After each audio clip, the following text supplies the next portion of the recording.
प्यारे दोस्तों, वाहिगुरू जी का खालसा, वाहिगुरू जी की फ़तेह।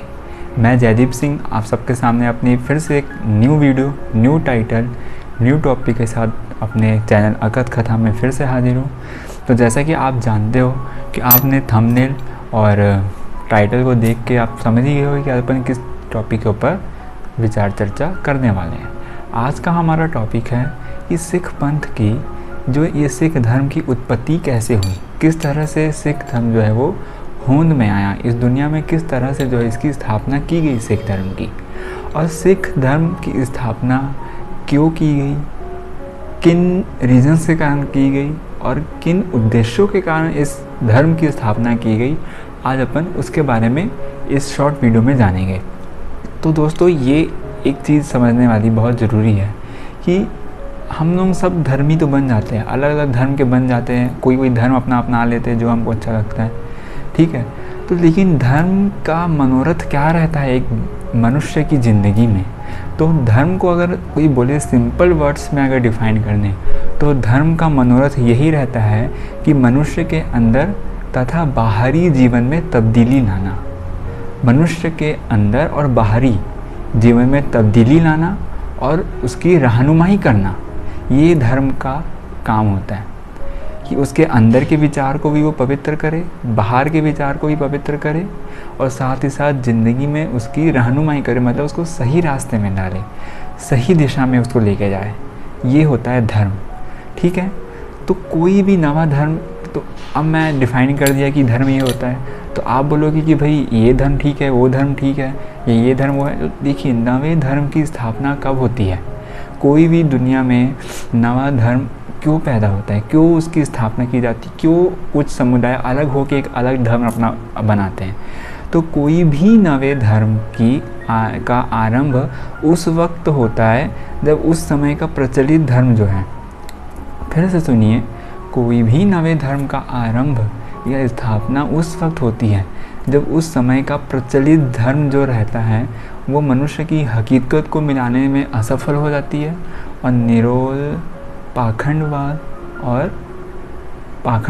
और उसमें कर्म कांड का रूप ले लेता है।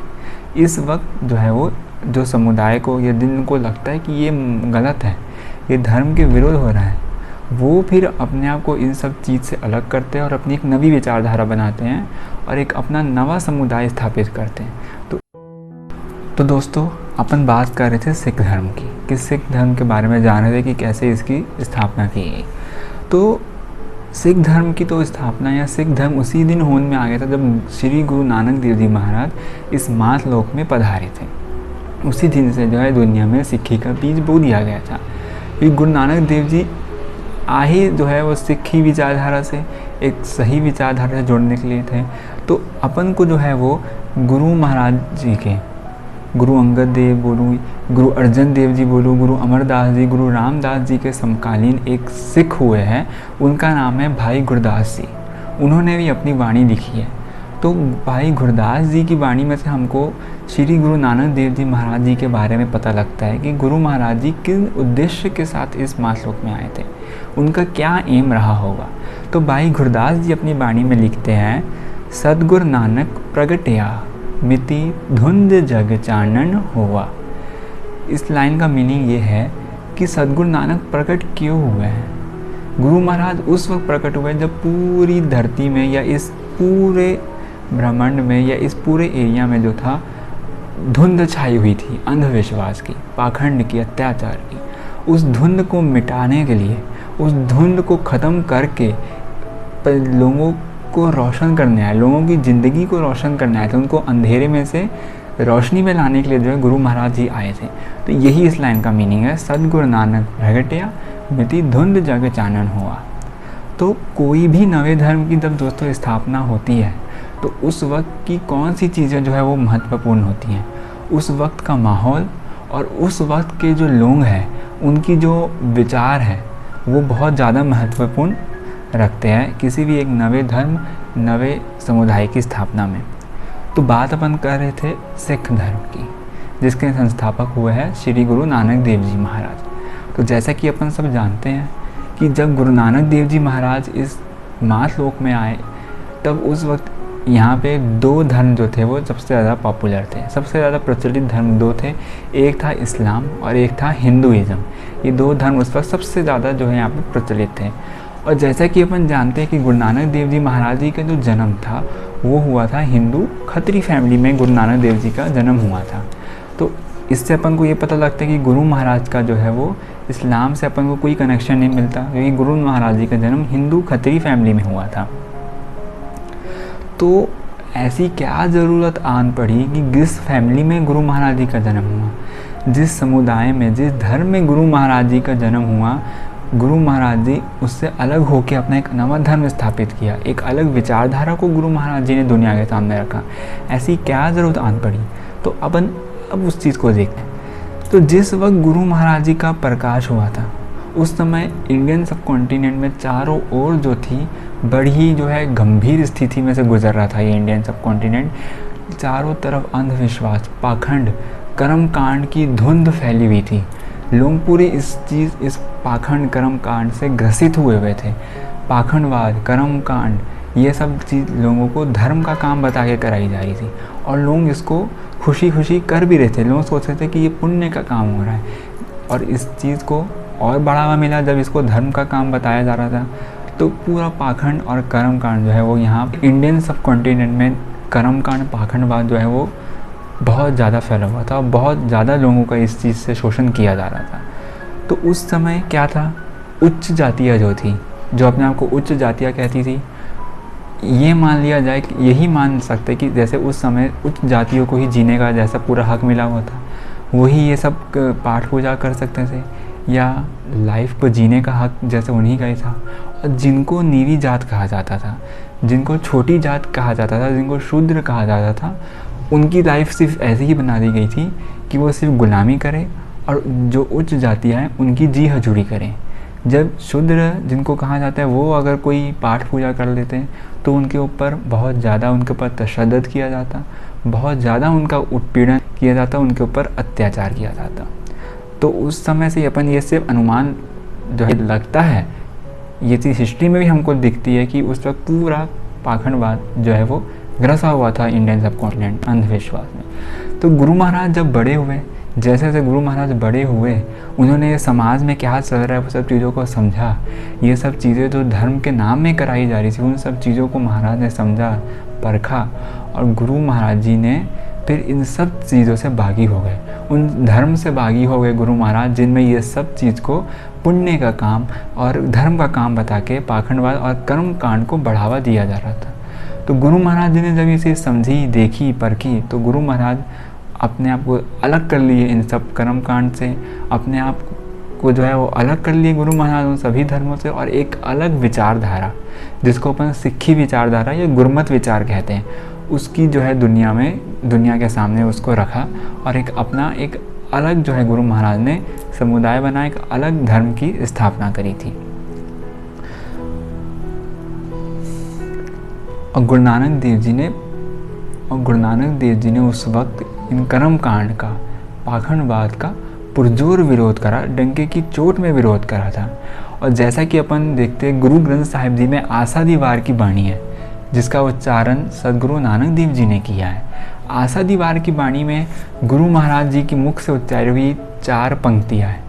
उनको अगर आप पढ़ोगे तो आपको पता लगेगा गुरु महाराज ने डंके की चोट में जो है ये पाखंडवाद और कर्म कांड को नकारा है, उसका खंडन किया है 4 पंक्तियों की। वो 4 पंक्तियाँ क्या है वो मैं आपको बोल के सुनाता हूँ जो गुरु नानक देव जी ने उच्चारण करी है। पढ़ पुस्तक संध्या बादंग, सील पूजस बगल समाधंग, मुख झूठ विबुखण सारंग, त्रैपाल तिहाल विचारंग, गल माला तिलक लीलाटंग, दुवे धोती वस्त्र कपाटंग, जे जानस ब्रह्मं कर्मंग, सब फोकट निश्चौ कर्मंग।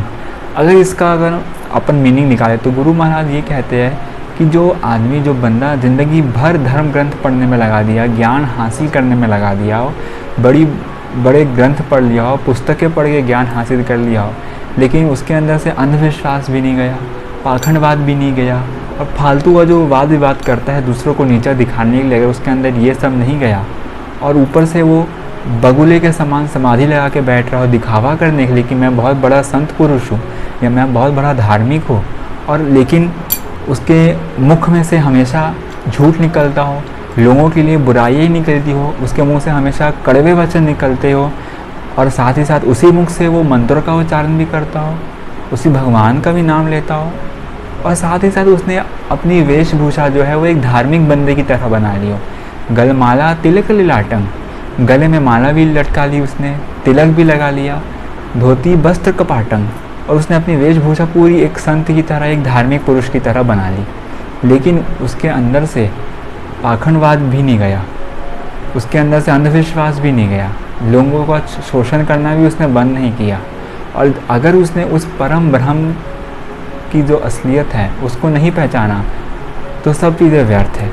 इसलिए गुरु महाराज आखिरी में कहते हैं, जे जानस ब्रह्मं कर्मं स फोकट निश्चय कर्मं। गुरु महाराज कहते हैं कि अगर उस बंदे ने उस परम ब्रह्म को असल रूप में जाना होता, उसके बनाई हुई कुदरत को जाना होता, उसके बनाए हुए नियमों को जाना होता, उसके बनाए हुए मनुष्य का जो संकल्प है, मनुष्य किस लिए आया, क्या है मनुष्य, उसको जाना होता, उस परम ब्रह्म अकाल पुरख पिता को अगर सच्चाई में अगर वो जाना होता, तो जो वो लाइन से ये कर्म कांड करते हुए आया वो उसको सिर्फ एक उस वक्त फिर एक फोकट कर्म के भांति ही लगेंगे। इस तरह से गुरु महाराज ने पाखंड का, कर्म कांड का पुरजोर खंडन करते हैं अपनी वाणी में। तो इस तरह से जो है वो सिख धर्म की जो गुरु महाराज ने स्थापना की गई, और जिसका विचार, जिसका उद्देश्य क्या है सिख धर्म का। सिख धर्म का उद्देश्य अगर अपन को डिटेल में जानना हो तो गुरु ग्रंथ साहिब महाराज से हमको सब पता लग जाता है। गुरु ग्रंथ सिख धर्म का उद्देश्य किस में बना, सिख धर्म की नींव रखी गई तो वो पाखंडवाद और कर्म कांड के खिलाफ में रखी गई, इनका खंडन करके ही सिख पंथ की नींव रखी गई। और सिख पंथ का उद्देश्य बराबरता, समानता, मानवता, इंसानियत, जो कि ये कूट कूट के जो है वो गुरु महाराज जी ने अपने सिखों के अंदर भरी है। मानवता के लिए मर मिटने वाले सिख गुरु महाराज ने बनाए, मजलूमों की रक्षा करने के लिए गुरु महाराज जी ने सिख बनाए। तो ऐसे धर्म का जो है स्थापना की गुरु महाराज ने, जो कि मानवता में विश्वास रखती है, समानता में, एकता में विश्वास रखती है, सभी एक, सबको एक मानता है सिख धर्म। ऐसा समुदाय की गुरु महाराज जी ने जो है वो स्थापना करी। तो अपन को यहाँ से यही पता लगता है कि गुरु महाराज जी ने एक अपना अलग स्थापना करी, खंडन करके किनका, पाखंड का और कर्मकांड का। क्योंकि सिक्खी करना तो कर्मकांड को, ना अंधविश्वास को, ना पाखंड को, और ना ही शोषण को मानती है, और ना ही धर्म के नाम में कोई अत्याचार करना है उसको बढ़ावा देता है। सिक्खी सब चीज़ों से अलग है।